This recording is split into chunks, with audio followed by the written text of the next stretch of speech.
or it doesn't have to work that way. So this, rather than becoming a class in understanding portfolios, it becomes a graphic art class. And this is not a graphic art group, so now we're going to get you to ask you to change your thinking into a graphic mode, where you begin to think of your elements in terms of just what they are, elements that draw attention to a talent that you have.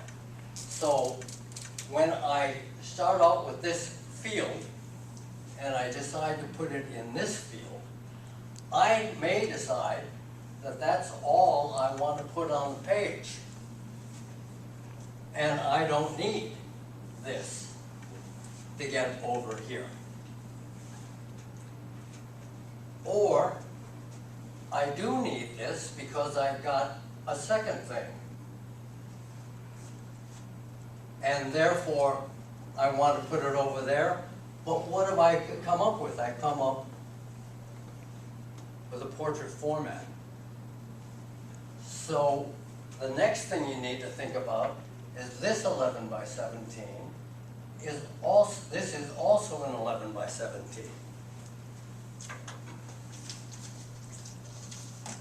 In other words, what I'm saying here is that the field is 1117.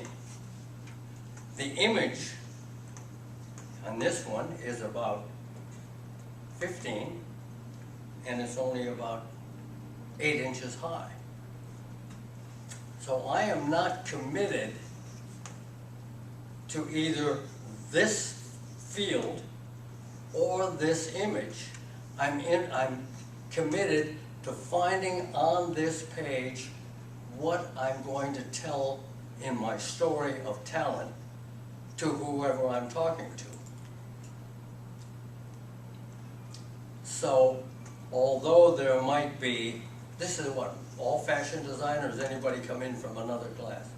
All fashion, okay. I will, huh? You're in graphics, okay.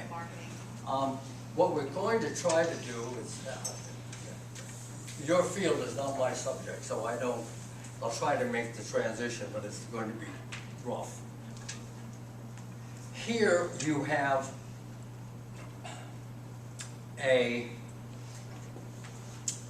quilt. No, quilt's too busy. Let's take something else.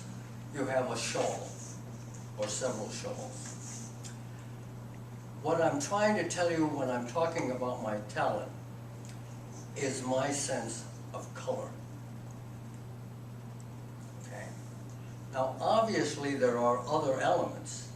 There's size, there's shape, there's repeats of the pattern, there's a whole series of things that I might tell you about this.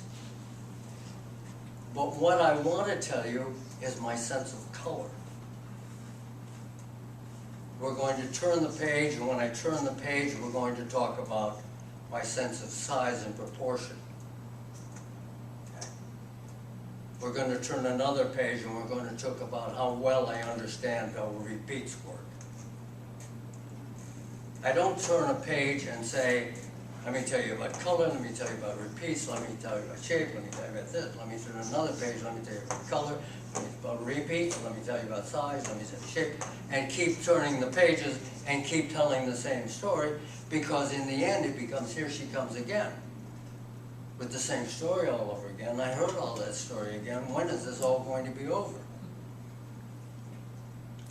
So each page becomes a story that helps tell who you are piece by piece by piece.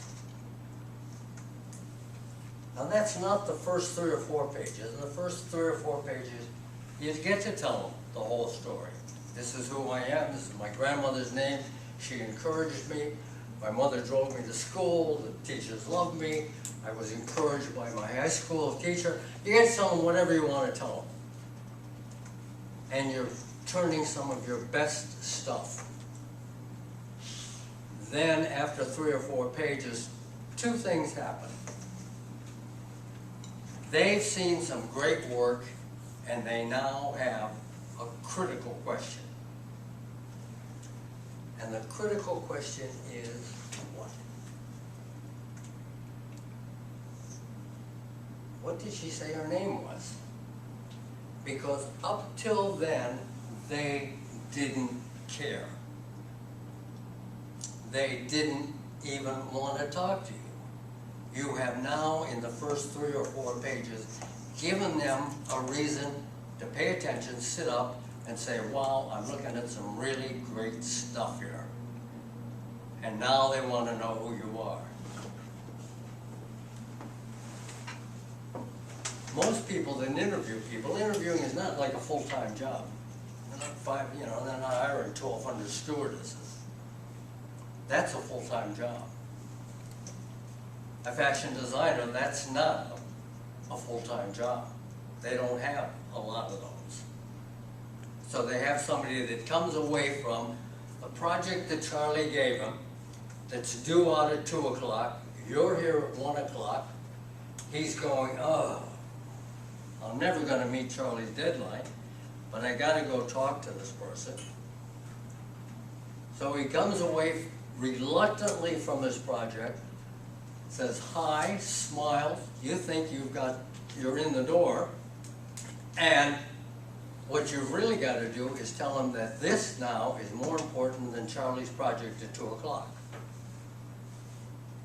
That's not an easy job, but that's what you're facing. You have to convince him that what you're here for is more important than getting Charlie's thing out at 2:30 will make it.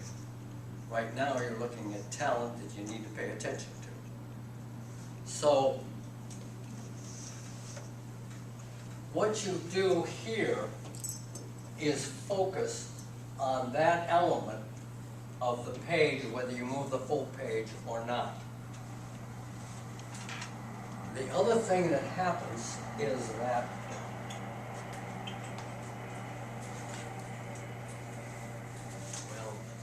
let me start at another point here. Let's imagine for a moment we're talking about field, that I'm a stamp designer. Here it is. I'm a stamp designer.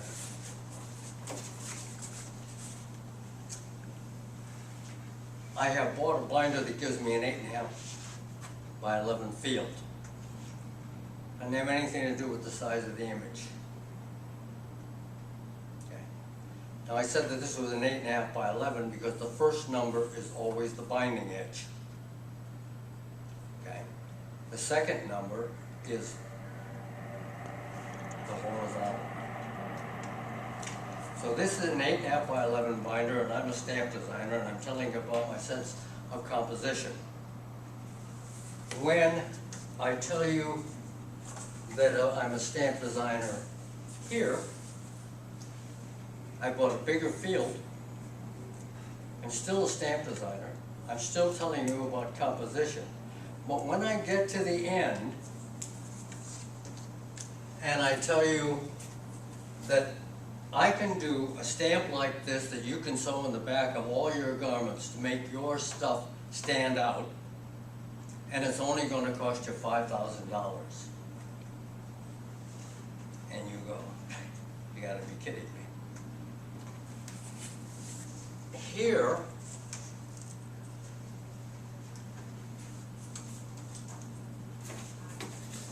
when I tell you I'm a stamp designer and I can do a stamp like this that you can sew in the back of all your garments, and it's only going to cost you $5,000, it's just as silly as this $5,000 was, except the size of the binder makes the person say, I wonder if she'll negotiate. So the size of the binder gives you strength.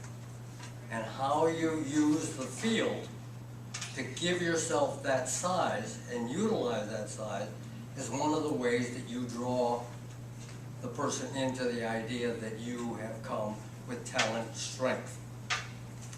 And you've given yourself greater value by getting a bigger size. Let's see where I am here.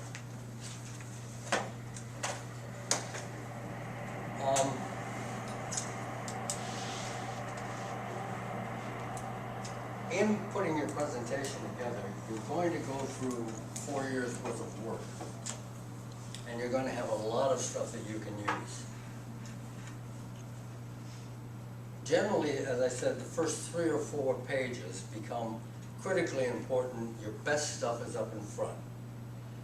There are a couple of people who suggest that every once in a while you ought to have save some good stuff for the end. What you never want to do is do that, because there's no reason to believe that you're going to get to the end. So saving it to the end doesn't make any sense. You put it all right up in front and you go with it. And then, when the pieces are not as strong as those first pieces, remember we've switched our story now. We've changed the story to a story of individual focused talents. So the pieces themselves do not have to be in total magnificent. They have to be, when you're telling this color story, they have to support that story, because it's always going to be about the story. The orientation we have, what I was saying, I think I got off on that one, is this is an 1117. And where everybody gets pretty shocked as I tell them this is also an 11 by 17. And the way they became 11 by 17, both of them, is this one is a reduced 11 by 17. And the way you reduce something is you take your original and you draw a diagonal line from one corner to the other. And then you figure out what size you want to make it.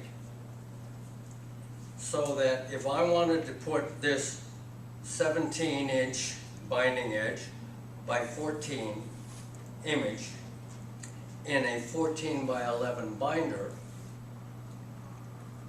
I need to reduce this original image down to that point, because that's where the 11-inch point is.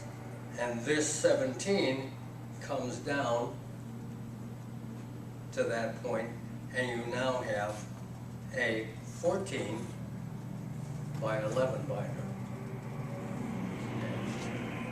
Same image, you simply have made the image smaller so that it fit. And that line is a critical graphic line, because that will tell you where everything will fit or not fit. The other thing that you're doing, because you've committed either to a portrait or a landscape binder, is we are now looking at this in landscape. If I want you to look at this in portrait, in other words, I've got it in the next image, when I turn the page, it's going to be a vertical. Yeah? My next page, when I turn, it's going to be like that. To get you to look at that, all I have to do is tilt it 45 degrees. And your whole orientation becomes different.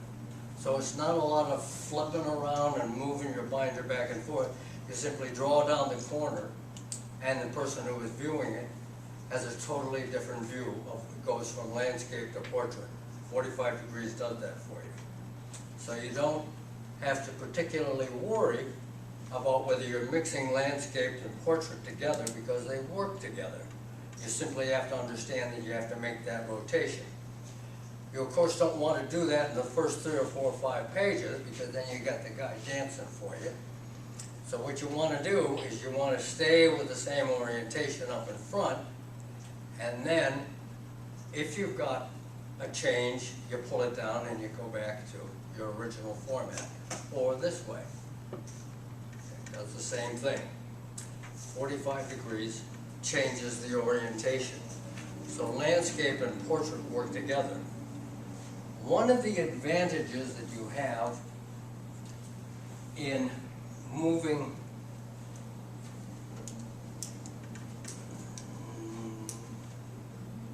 where's my eraser? There it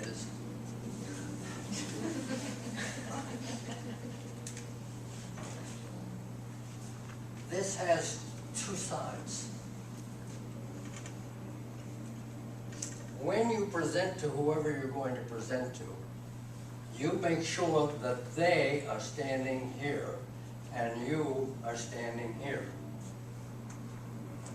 Because this is the story page.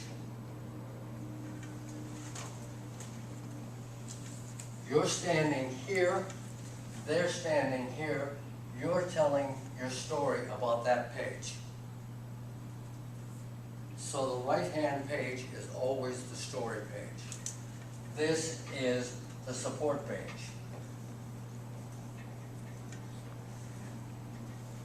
So if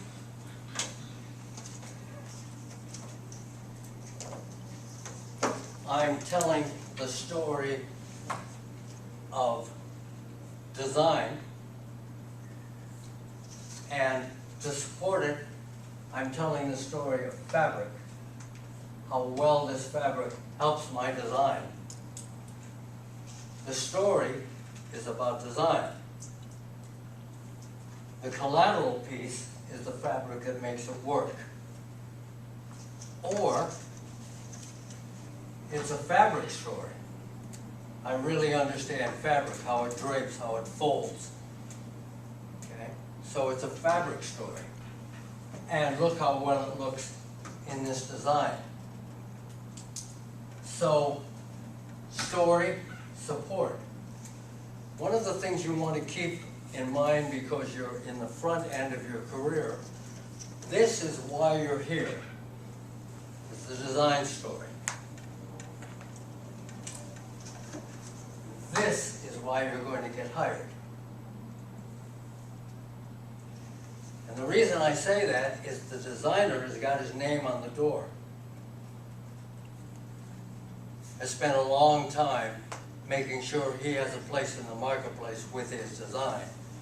What he needs is somebody that really understands fabric to make his designs work. So when you select those pieces and you select your story page, I'm not telling you not to put the design work in there, but I'm telling you that it's probably not a good idea to have come to get your job. I've come to help you be even better than you ever were before. And by the way, I happen to be a pretty good designer. Okay? So you need to sort of get probably a different grip on what you've been thinking all those pages are going to come together in your portfolio. Are we beginning to take and do that for you? Okay. It probably doesn't come together the same way.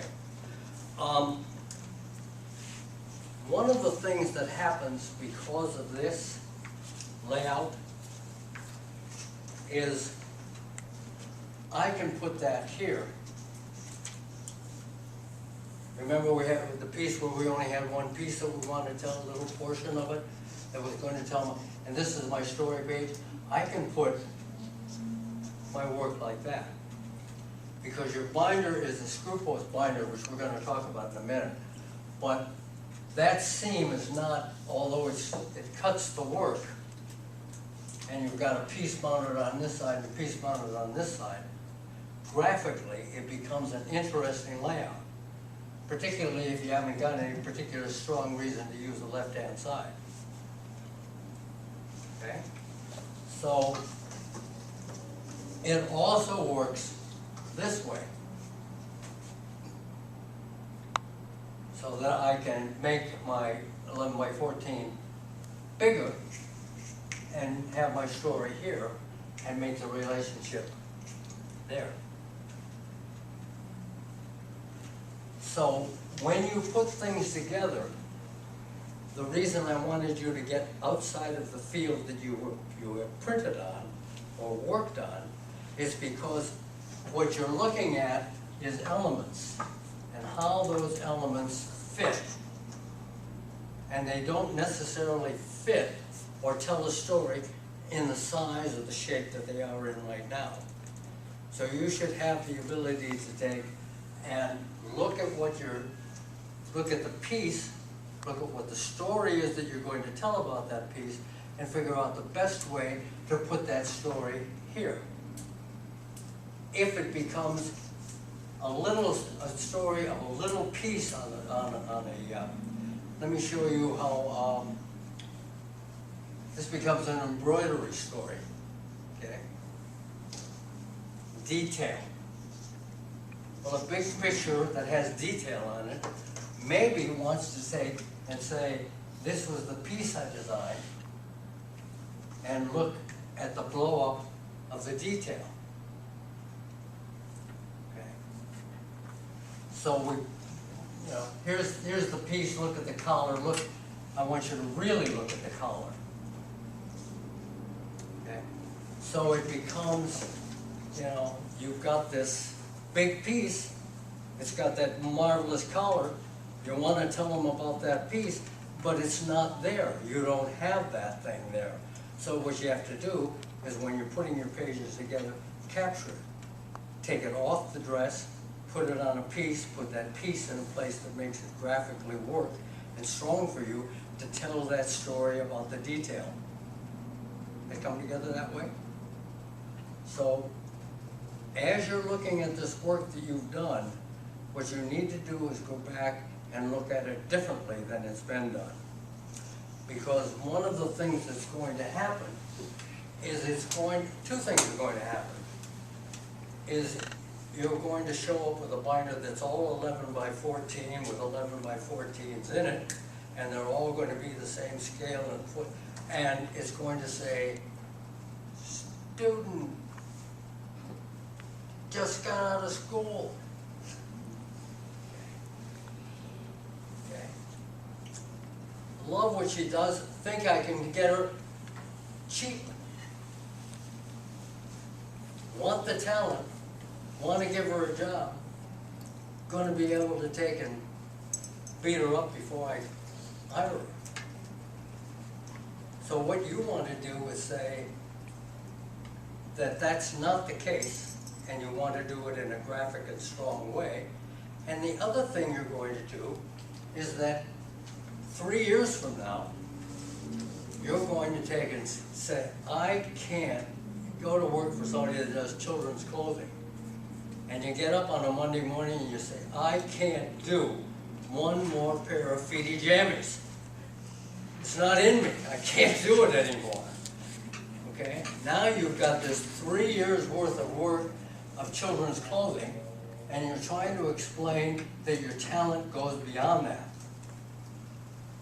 So you're going to get out your old binder that you've had on the shelf for 3 years, and you're going to take and say, I'm going to take my binder out.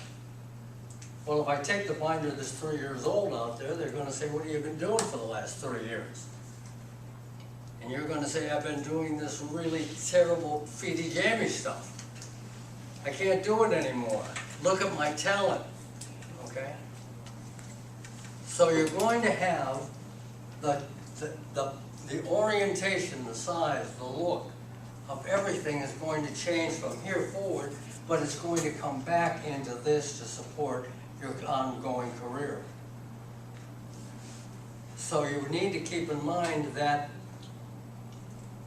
your student days then stand as a package at the back of your binder, and the feety jammies stand apart up in the front. It all kind of fits together as part of my ongoing talent. Feety jammies just happens to be 2 pages in the beginning to get that behind me, because I'm not doing that anymore. Okay? So, where are we now? One of the other things that happens in reduction, and if we do it this way, it's 11 by 17. Remember, this is 11 by 17. This 11 by 17 lets me put my name and my logo at the bottom. This 1117 keeps viewer in the binder.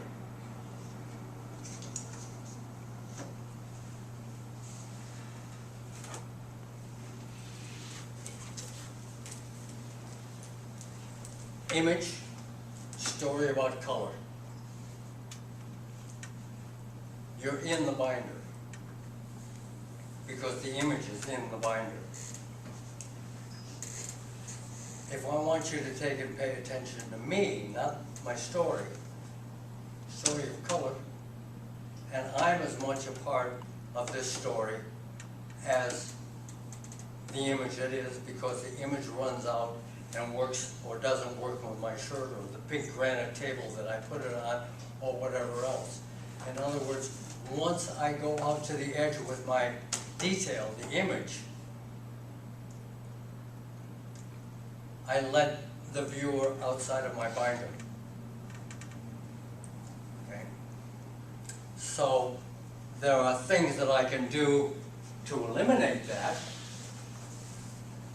You brought me in and you said, okay, I got to get this project out for Charlie, but go ahead and show me what you're doing. Well, I look at that and I'm saying, well, all the while I'm talking to him, he's going to be looking at that project saying, I'm taking up his time. But if, story on the right, that's the story, but that's not going to work, all right? If I've taken and commanded the space, difficult doing this vertically.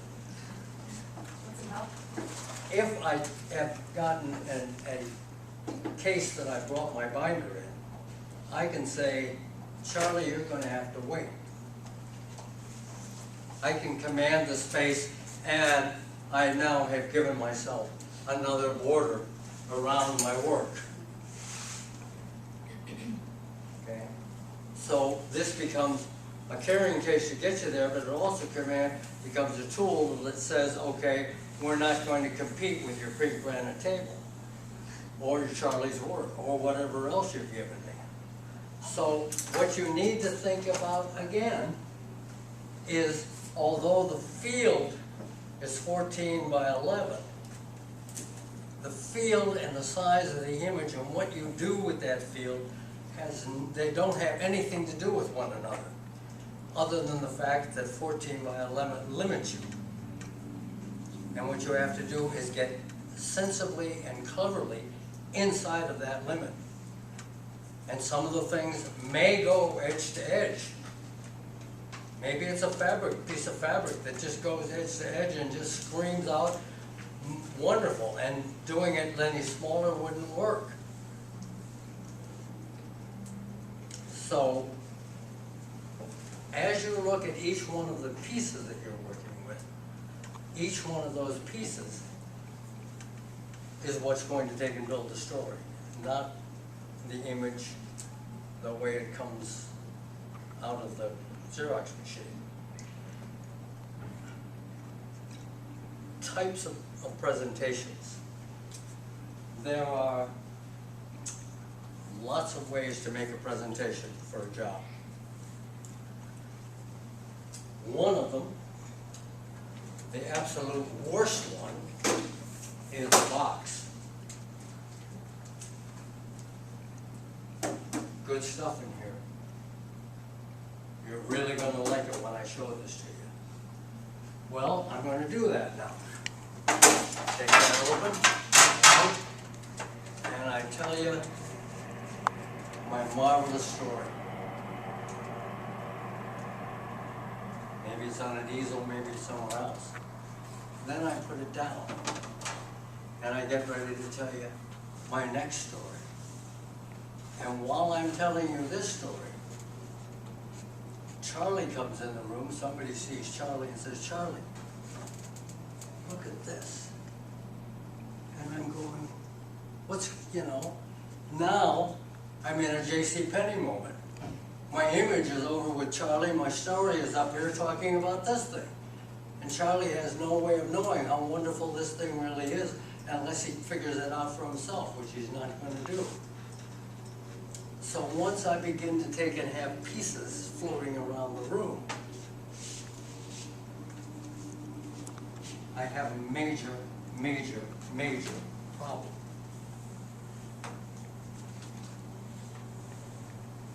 Let me show you how easily that's done. want you all to have one of these.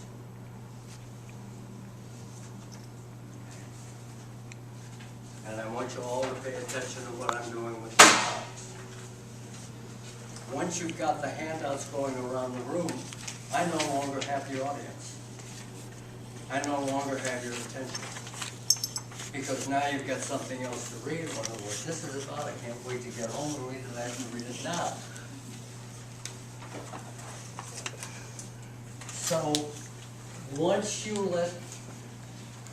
lose that control moment, by giving them someplace else to go, they're going to go there, and you're going to lose them. So boxes are an extremely strong presentation, but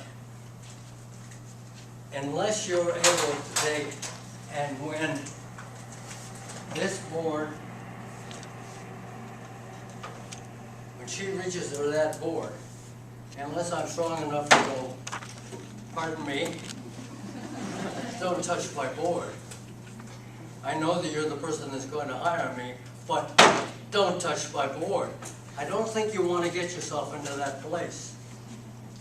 But if you're strong enough to do that, and I've had maybe in the last 5 years, 2 people that were strong enough to do that. I had one guy about 6 months ago that was strong enough to, he beat me up.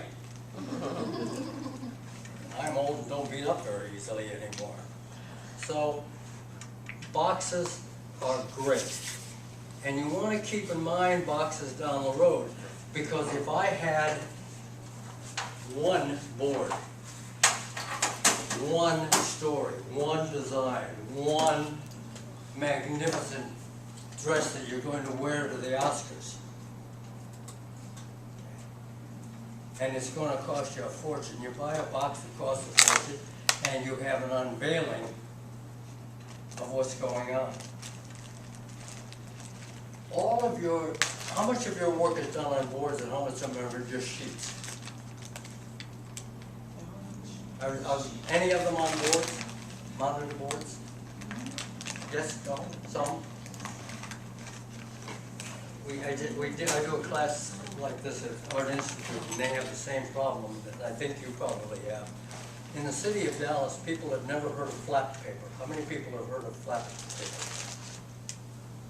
Flat paper is any kind of colored paper, so that when you come into class and you're carrying your board, the teacher who's sitting at the desk looks up and, oh, she did it again. Okay. Why? Because it's right there for them to look at. Under your arm, not presented, just there. But if you've taken that board and you've taped a piece of colored paper to it and it's down over the thing, then it becomes an unveiling of what's underneath it. And it's not pre-exposed, which is one of the things that, why you put boards in a box. So you don't have a presentation before you have the presentation, a look before you want them to look, a D before they're ready to give you an A. So, the other way to do it is to put it in a binder. And there are basically 2 kinds of binders. One is the one that you all use all the time, a ring binder. And the other one is called a screw post binder. And I think there's a subtle, small difference between the 2 of them. When I put my presentation into a ring binder, I am saying, I'm really good at what I'm doing. This is an answer to your problem. When I put it in a screw post binder, it becomes a book and it becomes bound. Unlike the ring binder, when I say it's an answer, we're now looking at a binder that has rings that opens and closes. Let me go home and let me change the pages and I'll be back and you'll love me.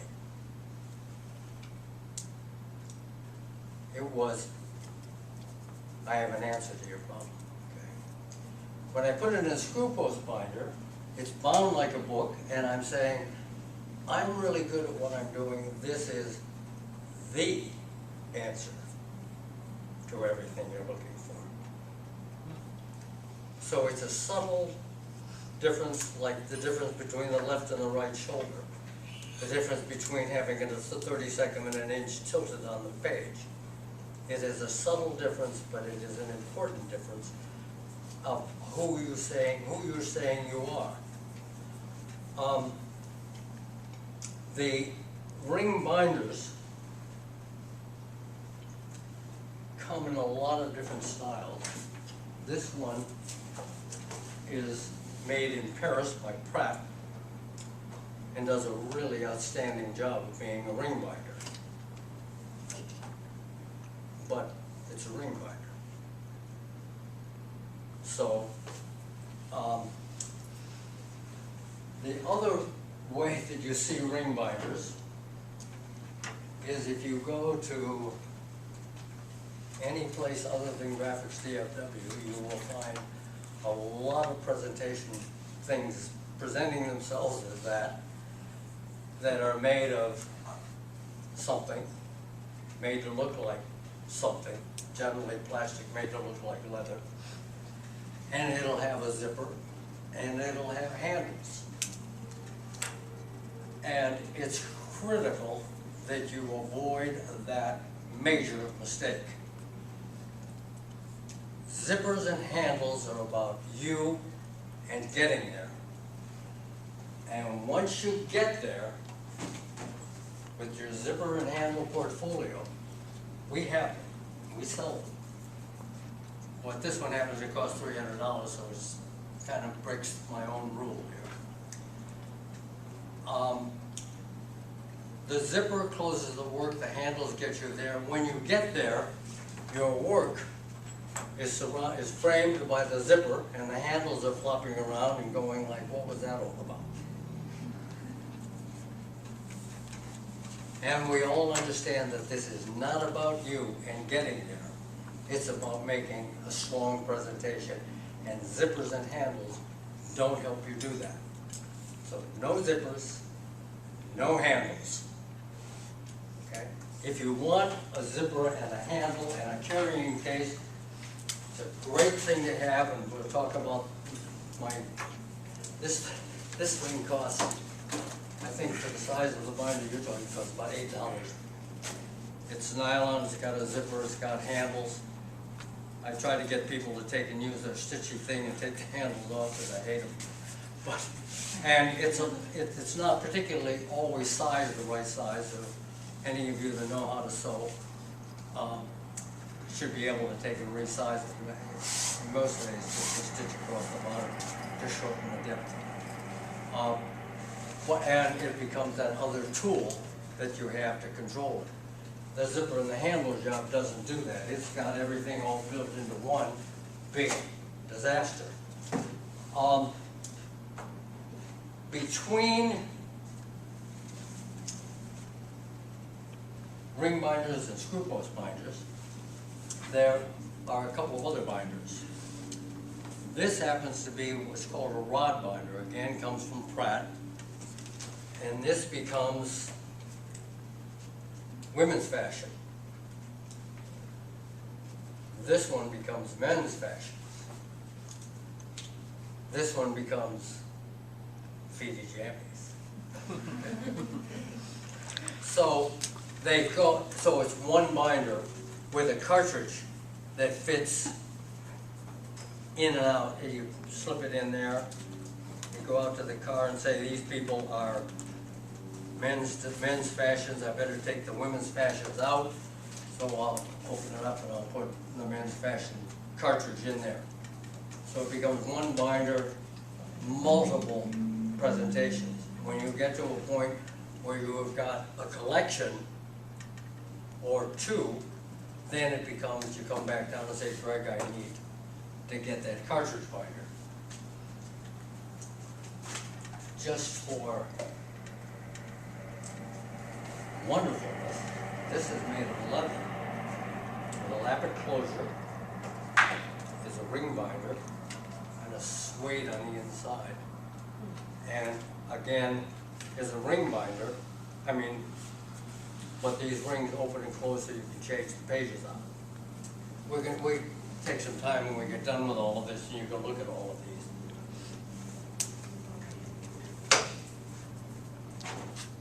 For people who love a box, but understand they can't have one, we have a box. Okay. And this is a screw post, and they lay back. So it becomes a box that's not a box. It doesn't have the drawbacks that loose in a box does. So, that's that.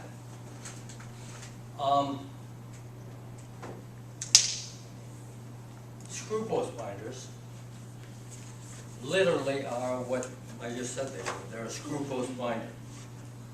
They have a bottom and a post, and then a screw that goes down in there and closes it up, and you mount your work over that screw post. The difficulty with this binding system, as I said, is it forms a book. And when it forms a book, like any book, the pages don't want to turn over and lay open. They want to keep closing back up on you. So,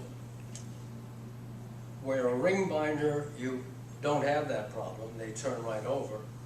In a screw post binder, your sheet protectors have to have a hinge to it, or whatever you put in there has to have a hinge to it. There are 5 ways to put work into a screw post binder. You unscrew these screws, and there are 3 holes in this piece of paper. This happens to be Moab photographic paper. This binder happens to be about 2 years old. Pina Zingaro tells me that when I do a binder, all the binders I show should be brand new, fresh, and clean. But I don't think that's fair to you, because you want to know how it's going to handle, what's going to happen down the road to this thing. So I keep this around and say, this one's 2 years old. This is what happens in 2 years. I also keep it because the way that you mount things in here, if you choose to take and put it on a piece of paper that is high quality paper, great image, however, because it's not protected, it gets handled, it gets dirty, and I don't know, you can't all see that, but it's all dirty, and they're all wrinkled, and they're all whatever. So I love your work, but I'm going to have to order some extra erasers, because before I send it out, I'm going to have to clean up after you because your work's dirty. Okay? So you're a great designer, you got everything going for you, except you're not careful. This is a second way. You use your own paper, and you put a hinge on it. And the hinge is flexible, and the page turns back. The second big disadvantage of not putting it in a sheet protector is your collateral page is lost. It's on the back of something, and there's no way to get another image here unless you double print. And then you get into just that, like what's on the back of what. They ruin the front and put a nice lot beneath the back, and it becomes a whole series of issues. The third way is a sheet protector. This sheet protector is made of polyester. Polyester glares, and polyester handles very, very badly. Every time you put one of those little creases in it, that thing is in there forever. So, super clear, handles badly, gets a lot of glare. Nothing to recommend this, except in some sizes this is the only thing that's available, particularly 13 by 19. What you're looking for is polypropylene. doesn't glare, handles magnificently, and will last much, much longer in a much more useful sort of way. And it comes two ways. It comes without a black sheet protector, mounting sheet in it, or Pino Zingaro puts a mounting sheet in and you can mount those little pieces to it. Whether the embroidery or mounting to something. The only problem is that Pino Zingaro loves these black sheets. They think the black sheets are worth about $1 a piece. So it adds about $10 to the sheet protectors, and I'm sure that you can figure a better way to do that. So you buy the polypropylene without the sheet protectors in it. And if you need without the mounting sheet in it. And that ought to give you a good, strong presentation. Is your arm wearing out taking all of this down? No, you're switching back and forth, okay.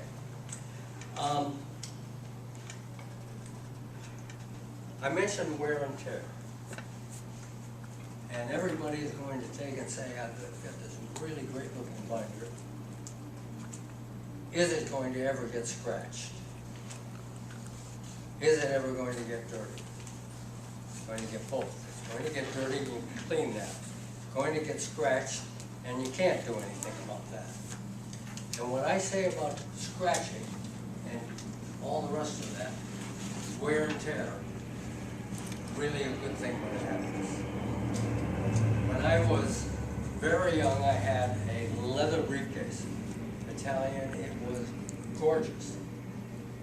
And I would show up with my shiny new briefcase and my shiny new face, and people would look at who I was and say, this kid doesn't know anything. I made about 3 or 4 of those calls. It got blown off about 3 or 4 times. It's the briefcase, certainly without me. So I dropped the briefcase on the sidewalk, kicked it across over to the car, turned it over, kicked it back down the street a little more, got some scratches on it, showed up and said, don't tell me I don't know what I'm talking about. So scratches are going to happen. You don't run down and say, I gotta get a new binder. You just say, live with it. Okay. Eventually it'll get really scratched if you're not careful. And at that point, we'll either send you a new binder or suggest that you get a piece of sandpaper and finish the scratching job and get a few more years out of it and then bring it back.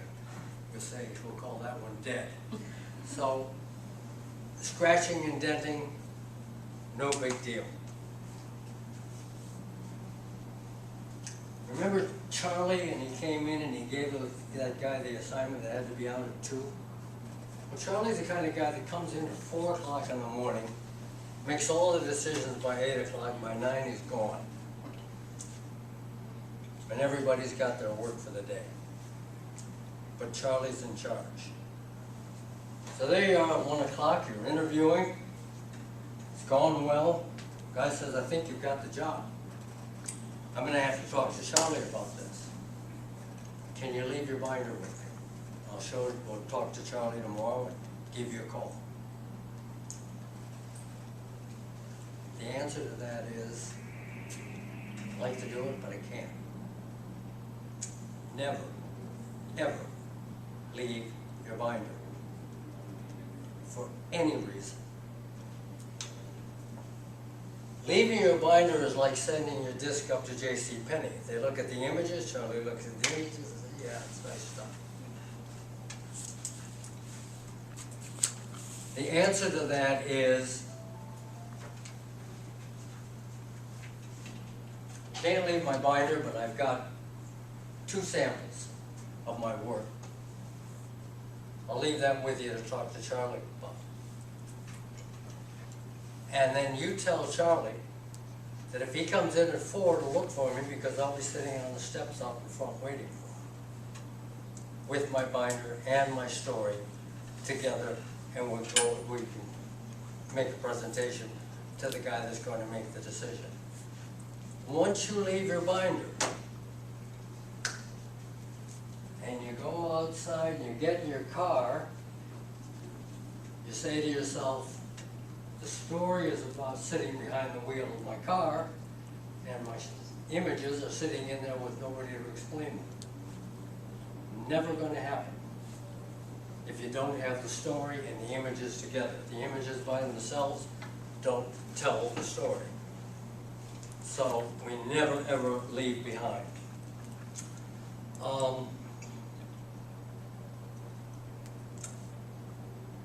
Goal, value, story, images. I think we've done everything.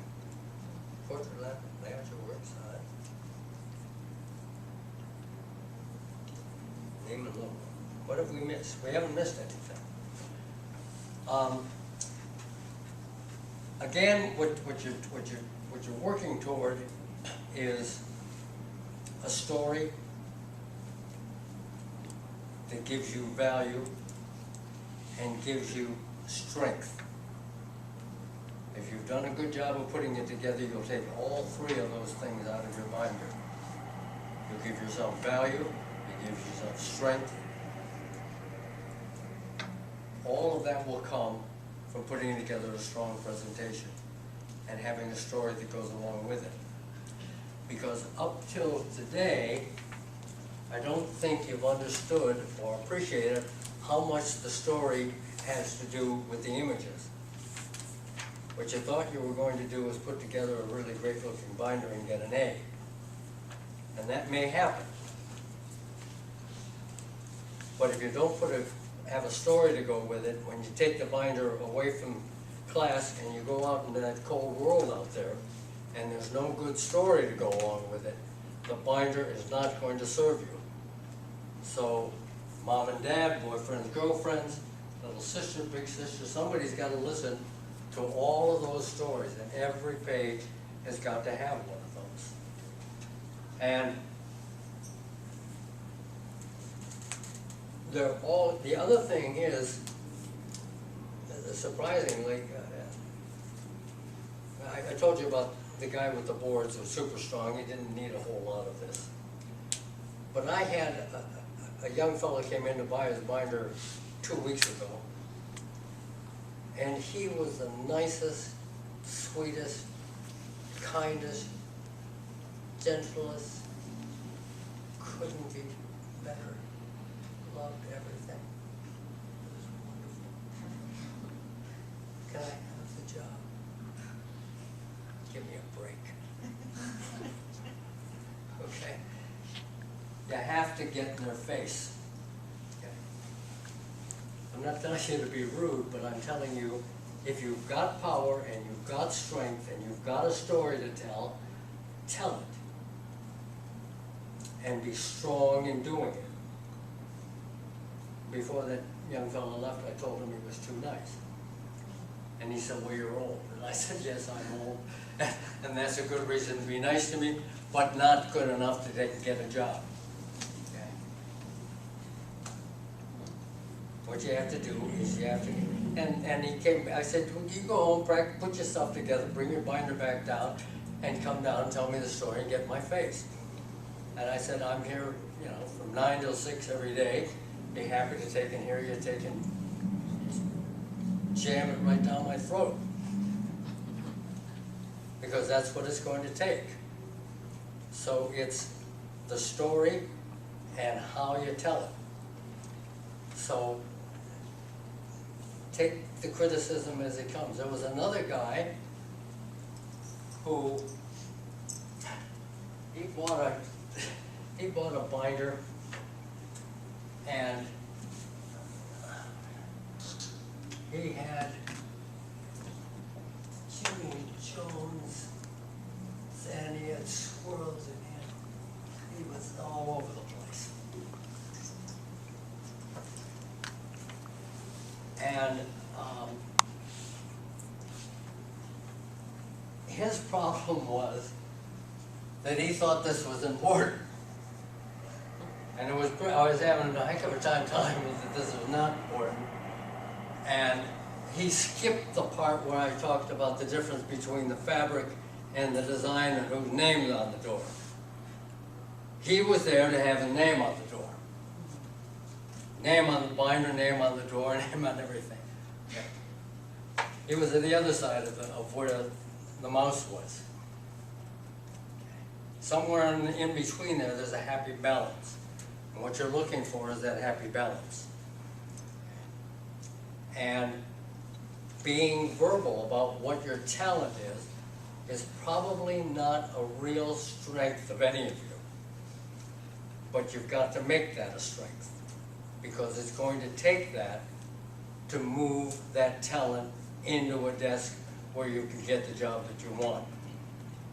Okay? Have I said anything that raises a good question?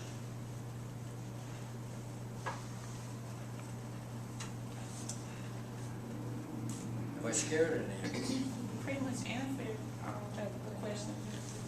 I'm sorry? I said you pretty much answered any questions. I can't hear very well, so you gotta do it. Okay. You pretty much answered every question that I would have asked. Well, thank you very much. That's great. And you're trying to do it with the tablet and no verbal, right? Let me hear you talk. Talk to me. Say something. I hope this has been entertaining. I hope it's been informative. Yeah. I hope that you're successful. Our company has a couple of guiding principles. One is that if you're successful, I don't have any problems. If you're not successful, I've got all kinds of problems and I have no answers. Because if you're successful and what we've done for you helps, hopefully Facebook and Twitter will hear about it. And if we have not done that, that's the other guiding principle. Everybody remembers where they bought their mistake. It's never going to happen in graphics DFW. Never, ever. So, we are down in the Brewery Building in the West End. There's a map. It's kind of hard to find. We're there from 9 to 6 and from noon till 4 on Saturday.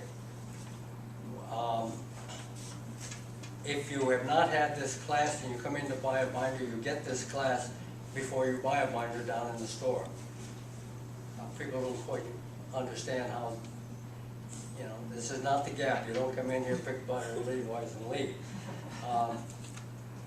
You get the whole story, because I think my job is to make your job, your decision, as hard as I possibly can. To get you as confused as I possibly can so that you consider all of the things that need to be considered before you commit to what you're doing. And anything I can do between here and the final product, as I said, I'm there from 9 till 6 and you can bring your work down and be happy to look at it.